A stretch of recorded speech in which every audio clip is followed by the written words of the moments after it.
Hola, alguna vegada s'ha pensat en com viatgen les paraules? Sembla una idea estranya, oi? Però ho fan. Hoy farem un viatge per descobrir precisament això, com les paraules creuen fronteres, s'instal·len en altres idiomes i, de fet, canvien la nostra manera de parlar per sempre. Pensem un moment. En el nostre dia a dia, qui no ha dit mai futbol, croissant o xec? O paraules com líder, escàner, fins i tot xalet? La veritat és que semblen paraules de casa, de tota la vida. Doncs, sorpresa, cada cop que es fa servir una d'aquestes paraules, en realitat s'està fent una picada d'ullet a un altre idioma. O sigui que d'alguna manera tots som una mica poliglots sense ni tan sols saber-ho. Curiosíssim. Clar, aquest fenomen de paraules immigrants, per dir-lo d'alguna manera, té un nom oficial. Anem a veure de què es tracta exactament. La definición es ben senzilla, la verdad. Un préstec lèxic, que també anomenem estrangerisme, és simplement això, una paraula que una llengua agafa mal llevada d'una altra. És com si les paraules fessin un Erasmus lingüístic. I per què passa això? Bé, no és cap casualitat. Passa perquè les cultures entren en contacte, ja sigui pel comerç, per guerres, per migracions, o avui en dia, sobretot, per internet, la música o les sèries que mirem. Les llengües no viuen en una bombolla. Molt bé, i ara anem a la part més divertida. Anem a fer un petit tour pel món per veure d'on hem importat algunes de les paraules que fem servir gairebé cada dia. Uau, fixem-nos en aquesta llista. És un autèntic gresol. Del francès ens arriben paraules amb molt de charme, com xalet o croissant. De l'anglès, conceptes més moderns, líder, escàner. L'àrab, que ens va deixar un llegat brutal, amb paraules com alcohol o albercoc. I, per descomptat, de les llengües d'Amèrica ens van arribar el tomàquet i la xocolata. Algú s'imagina una vida sense xocolata? Impossible. Ara bé, una pregunta important. Aquestes paraules, quan arriben, es queden tal qual? Doncs no sempre. Algunes passen per un procés d'adaptació, es nacionalitzen, mentre que d'altres mantenen el seu aspecte totalment estranger.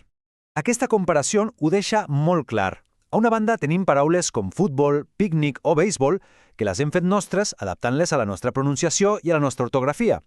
A l'altra banda tenim light, mozzarella o thriller, que es queden amb la seva forma original. Són com aquelles nouvingudes que encara porten el passaport a la butxaca. I atenció, perquè això té una norma ortogràfica important.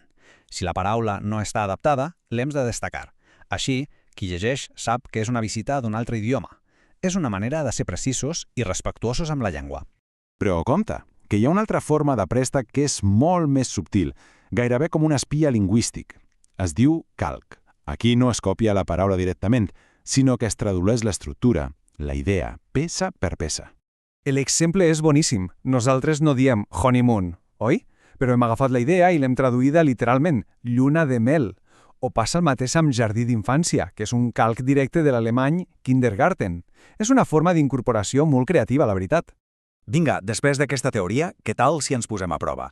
Juguem una estona a ser detectius de paraules, a veure si endevinem l'origen d'un parell de mots molt comuns. Primera pregunta. Guerra. Una paraula molt antiga i, malauradament, sempre present. Quin diríem que és el seu origen? Pensem-hi un segon. La resposta pot sorprendre. Doncs sí, ve de les llengües germàniques. Va arribar fa segles i es va quedar. Fins i tot va desplaçar la paraula que venia del llatí, bellum, que avui només conservem en paraules com bèl·lic. Molt curiós, oi?